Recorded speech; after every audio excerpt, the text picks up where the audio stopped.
Part 4 में आज हम कोग्निटिव थियरी करेंगे. Now in presenting their cognitive theory of avoidance behavior, Seligman and Johnston begin by pointing out many of the weaknesses of two-factor theory. तो Seligman and Johnston ने cognitive theory बनाई है जिसमें इन्होंने टू फैक्टर थियरी की कई सारी weaknesses के बारे में बोला. As well as regarding one factor theory, they claim that theory's major problem is that it makes no specific predictions.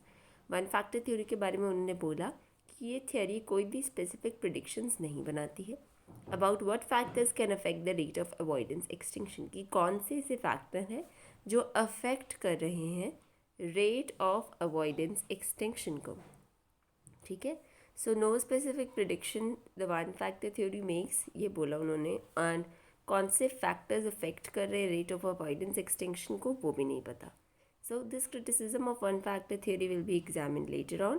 Seligman and Johnston assert that their theory avoids the weaknesses of this two theory. उनके according ये दोनों ही जो theories हैं इनसे बेहतर उनकी theory कैसे है, क्योंकि दोनों ही वीकनेसेस को वो कम करती है. On a very general level, Seligman and Johnston's cognitive theory bears some resemblance to Rescorla-Wignaud model. थोड़ा थोड़ा मिलता जुलता है Rescorla-Wignaud मॉडल से.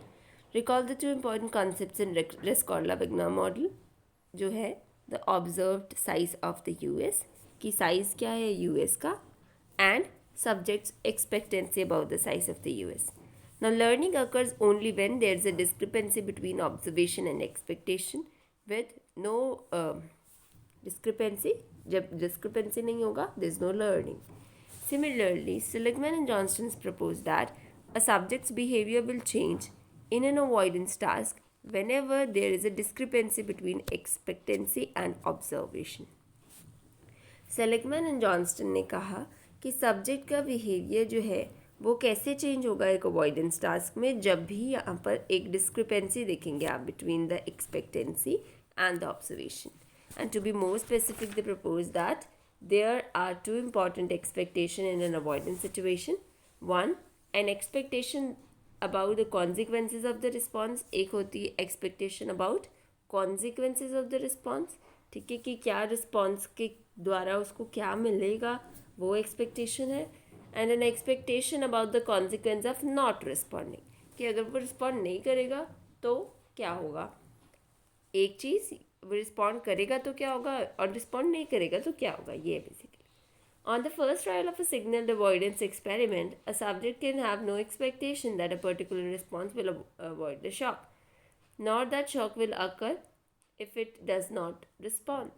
Consequently, subject makes no avoidance response in first trial. However, over the course of acquisition phase, the subject gradually develops the expectations, that is, no shock will be given if a response is made.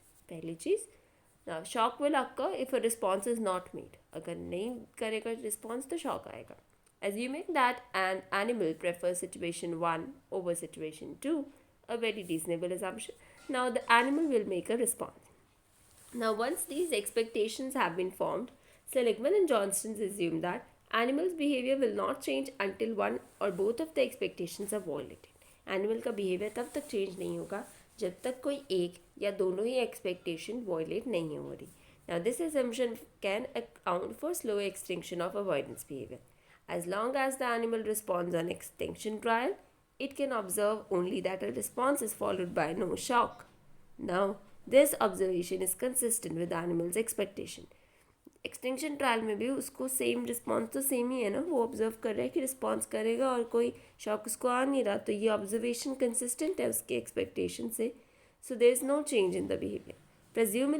प्रेज्यूमेबली extinction will only begin to occur if the subject eventually fails to make a response in some trial. Extinction कब occur होगी अगर subject respond करना छोड़ दे on some trial, perhaps by mistake or perhaps कि subject को distract कर दिया by random noise, by an itch.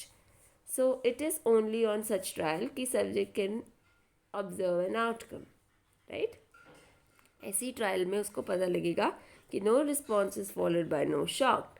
Now this is inconsistent with animals expectation and thus उसको learning हो जाएगी. The procedure of response blocking, जिसे हम flooding भी बोलते हैं. Now the slow extinction of avoidance response is not inevitable. जो slow extinction है यहाँ avoidance response की वो inevitable नहीं है. An experimenter can hasten the course of extinction by using a procedure called response blocking or flooding. तो response blocking flooding का use करके extinction को जल्दी करवाया जा सकता है. As its name suggests, response blocking involves presenting the signal that precedes the shock but preventing the subject from making the avoidance response. कि आप उसको prevent कर दोगे कि avoidance response नहीं देने दोगे. For example, Page and Hall conducted an avoidance experiment in which rats learned to avoid a shock by running from one compartment to other. Page and Hall ने एक experiment कराया जिसमें उनके rats ने learn किया कि वो एक shock को avoid कर सकते हैं by running from one compartment to another one. Now, after the response was learned, one group of rats received normal extinction trial.